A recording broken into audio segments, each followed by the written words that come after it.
What is up, guys? Welcome back to the Bow Parade. Today we're going to talk about the absolutely tragic loss to the Cincinnati Bengals. Now, if you watched this game only up until halftime, you thought that it was a great game. The Bucs were doing amazing, and that was the case in the first half. We looked okay. Tom Brady was playing actually really good. The O-line looked great. We were doing a lot of play action. Now, if you know anything about football, play action can be a little risky. We haven't seen the Bucs doing a lot of play action on that side of the ball, and so it was kind of new. I think Todd was making some adjustments after that really rough loss to San Francisco, and so they went and they tried this play action strategy, and it worked really, really well for the first half. Now, the Buccaneers were up 17-3 at halftime. Now, at this point, I'm on my phone, I'm on Instagram, I'm talking about how the Bucs are going to win the Super Bowl and all the things that I'm talking at this time. However, it did take a very turn for the worst. Ended up 31 points unanswered, scored by Cincinnati, 17 in the third quarter, and then 14 unanswered in the fourth quarter. And then the Bucs score a pity touchdown with 49 seconds left, and that must have just been for the home crowd to I don't know, give them something to take home. It was a really rough game. What's interesting is if you look at Brady's stats, 30 for 44, 312 yards, 3 touchdowns. But you look at Joey B's stats, he threw 4 touchdowns and 200 yards. Now, part of that is because we gave them great field position with a couple of key turnovers. Now, I want to talk about 2 in particular that were really important in this game. Tom Brady threw an interception and had a fumble for the first time in a long time to have those twins from hell in a game. And so Tom Brady had a terrible second half. It kind of was like the system that Todd put in play for this game against Cincinnati worked great. Obviously, you saw it working in the first half, but things started to come apart. It was like they put a lot more pressure, and the O-line couldn't handle the pressure, so then that leads to the sack and fumble, and then that leads to an interception. I think Brady just, I don't know, he was pressured, wasn't paying attention when he threw that pick, but, we established the run really well in the first half, didn't get the run established in the second half. We had the ball in the third quarter and still couldn't get anything going offensively really until the last 50 seconds, minute of the game. The Cincinnati did so well at having long drives. So their 5, 6, 7-minute drives in the second half made it very difficult for the Bucs to have any time to build some momentum back.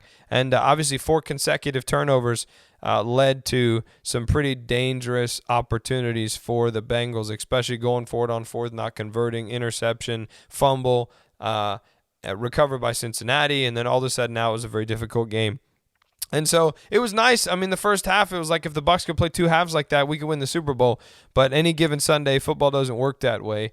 And so the Bucs are going to have to make some adjustments. People have asked, all the time now, is Coach Todd the problem? I don't think so in this game. I think the play calling was actually great. I think Coach Todd called a great game. He was more aggressive this game than he was against San Francisco. I think that's an adjustment he's making as a coach. And the receiving core looked great. I mean, it really was a Tom Brady collapse in the second half. I hate to say that because he is the greatest of all time, but it is true. This game, in my opinion, single-handedly goes to Tom Brady. Those 2 touchdowns that the Bengals scored off his turnovers that he's responsible for, that's 14 points right there. We'd have won 23-20 with 49 seconds left in the game had those not happened. Obviously, some timing would have been different, but nevertheless, Joey B didn't play an exceptional game. He just capitalized on opportunities, and the Bucs seemed to do the opposite. And so it was a difficult day, kind of reminiscent of if you grew up a Bucs fan, you're used to this 6-8 feeling, or even worse. And so we have a lot to look forward to now. We're going to come up here next week on Christmas Day. Now, I'm just throwing this in here because I want you guys to be excited for this. Christmas Day, we play the Arizona Cardinals. They're 4-10 going into this game. Kyler Murray is injured. He tore his ACL like clean. He's out. He's having surgery sometime soon. And so he'll be out of the game. So it should be an easy roll through Arizona for the Buccaneers, and then they take on the Panthers on New Year's Day at 1 p.m. That's going to be a fun game to watch. I think we could also win that game, and then a key game, an in-division game, we're playing the Atlanta Falcons on January 8th. They're still deciding when that game is going to be. And so, at 6-8, we're still leading the division, Atlanta and New Orleans and Carolina, and we're still winning. Everybody else is 5-9.